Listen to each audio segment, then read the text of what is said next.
আসসালামু আলাইকুম বন্ধুরা। আজকে আজকে গুরুত্বপূর্ণ কিছু কথা বলবো ইসকন সম্পর্কে। ইসকন আসলে কি? ইসকন আসলে এরা কোথা থেকে বাংলাদেশে আবির্ভাব হলো? এদের মূল গোড়াগর কোথায়? এরা কোথা থেকে আসলো এই দেশে রাজত্ব কায়েম করার জন্য? কিন্তু ওরা ভুলে গিয়েছে এটা 90% মুসলমানের দেশ। এই দেশের রাজত্ব কেবল মুসলমানেরাই করবে।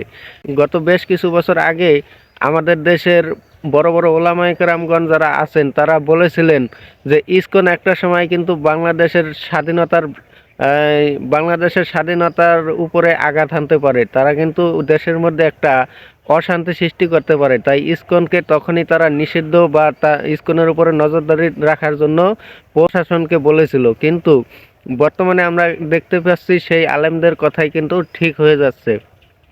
ইসকন কিন্তু বাংলাদেশে বর্তমানে তারা এই মুহূর্তে ভয়াবহ আকার ধারণ করার চেষ্টা করতেছে। কিন্তু এখনই আমাদের সময় ইসকনকে বাংলাদেশ থেকে একেবারে নিষিদ্ধ ঘোষণা করে দেওয়ার। তা না হয় তাহলে কিন্তু সামনে আমাদের আরো অনেক বিপদ আছে। ইসকন আসলে কোথা থেকে আসলো? ইসকনের রাজত্ব আমরা দেখতে পাই ভারতে। ভারতে যদিও ইসকন খুব ব্যাপকভাবে রাজত্ব কায়েম করতেছে, ইসকনের মূল গোড়াগর কিন্তু ভারত নয়। ইসকন তৈরি হলো 1966 সালে আমেরিকার নিউ ইয়র্ক শহর থেকে। সেই ইসকনের মূল একটি সংগঠন তৈরি হয় এবং তাদের মূল ধর্ম হলো হিন্দু সনাতন ধর্ম।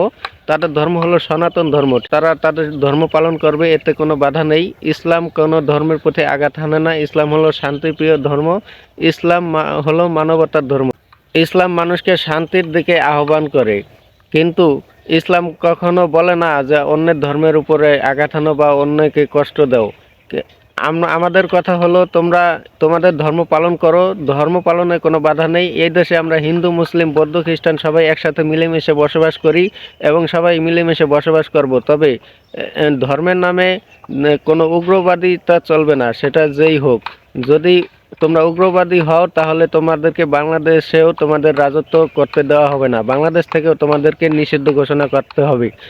তো বন্ধুরা, ইসকনকে কারা কারা বাংলাদেশ থেকে নিষিদ্ধ ঘোষণা করতে চান, দেখতে চান, অবশ্যই আপনারা কমেন্ট বক্সে বলবেন এবং ভিডিওটি বেশি বেশি শেয়ার করে দেবেন। ভিডিওটি আপনারা চ্যানেলটিকে সাবস্ক্রাইব করে দেবেন ভবিষ্যতে এই ধরনের কিছু ভিডিও পেতে। এই ধরনের কথা বিশেষ করে এই চ্যানেলে ইউটিউব এবং ফেসবুক সম্পর্কেই আলোচনা করা হবে।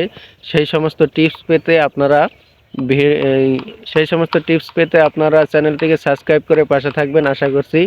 এবং ইসকনকে আমরা বাংলাদেশ থেকে নিষিদ্ধ ঘোষণা দেখতে চাই। কারা কারা আমার সাথে একমত তারা অবশ্যই কমেন্ট বক্সে বলে যাবেন ইনশাল্লাহ। সবাই ভালো থাকবেন, সুস্থ থাকবেন, চ্যানেলটিকে সাবস্ক্রাইব করে পাশে থাকবেন। আল্লাহ হাফেজ।